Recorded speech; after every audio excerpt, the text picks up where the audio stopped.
how does costuming affect the bottom line of some of the world's most powerful companies, politicians, and celebrities? We dive into the mind of the consumer.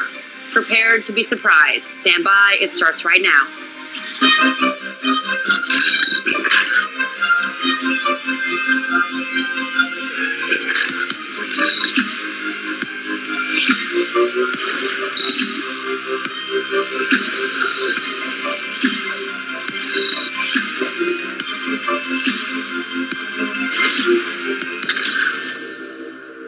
Well, getting into the mind of the consumer now, what does a uniform, a costume, or a prop repeated over and over and over again have to do with success? And we're talking about the big guys here, literally the clothes a person wears every single day, their uniform. My next guest says that when you take away the fashion element of attire, you allow the politician, the business titan, the athlete, the artist to brand themselves with a uniform and make big, big money and power moves. I'd like to bring in Clint, author of What They Teach You at the Wharton Business School. Clint, thanks so much for joining me on this. Let's hit first and foremost the golden boy of the Super Bowl, Tom Brady. Something like, I want to say $44 million. He's worth a ton of money. What does his Patriots uniform have to do with his value?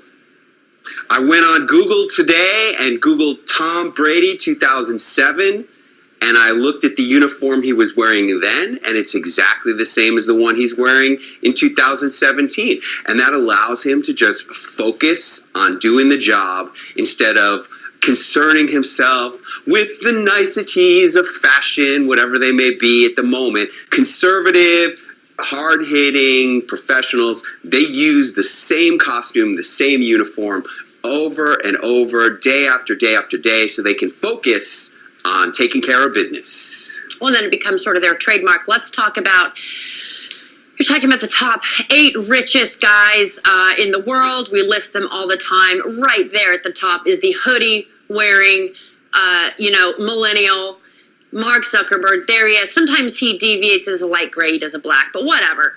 That is his trademark. He has stuck with it. Don't know who told him how to do this. What does that say about the success of his company? How much has it contributed to that? Well, I heard Barack Obama talking about whether he used different colors of underwear or only one color.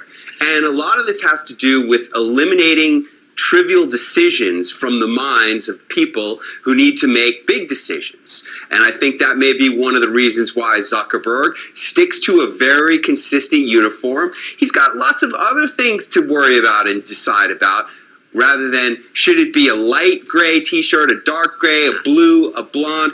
It doesn't matter. It's always going to be a gray t-shirt.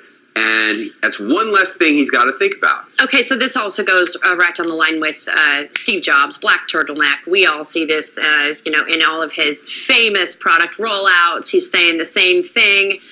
It shows, if anything, it shows a real focus on what in the world he's doing, and he carried it through to his Apple products.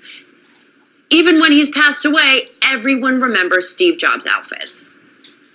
It was a trademark of the man. And it was one of the things that was one less thing he had to think about. It was always going to be the same. And I'm telling you, as a person who wears the same pink tie, the same white shirt, the same blue jacket every single time, it's really a lot simpler. When I've got a lot of pressure on me, it's one less thing I need to consider. And it also, when you have a consistent uniform that you put thought into and you identify and you source it exactly the way you want. This is a Brooks Brothers shirt that I use every single time. And this way I know that I'm going to have a performance that I'm expecting, and I know what the costume is going to feel like when I'm in it. Okay, easy on the Brooks Brothers advertisement there. I know what you're talking about, though. Let's talk about the other white t-shirt with the blue suit real quick, because I want to get to some flashy stuff here. But let's talk about Clinton and Trump. Hillary Clinton, you say, skewed that a little bit and lost out because of it. Tell me about that.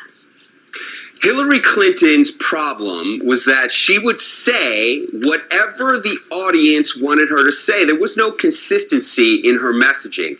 And that was equal in her costume. There was no consistency in her costume. She was just as likely to turn up in a white suit or a gray suit or yellow. But give her a break. Orange. She's a lady. We got a tough row to hoe here, okay? That's not fair, is it? Well, if she's trying to become the president of the United States, I don't think anybody's giving her any breaks at all. I think that they're expecting to have a consistent performance from a consistent message with consistent policy, and she displayed none of that. And that's why she's wherever she is, and Donald Trump is sitting at 1600 Pennsylvania Avenue. Right. So we know Donald Trump's thing. He's got it schooled. Let's talk about Joy Vila. I hope I'm pronouncing her name right, because not a lot of people. Like, if we can pull this up, guys, we've got.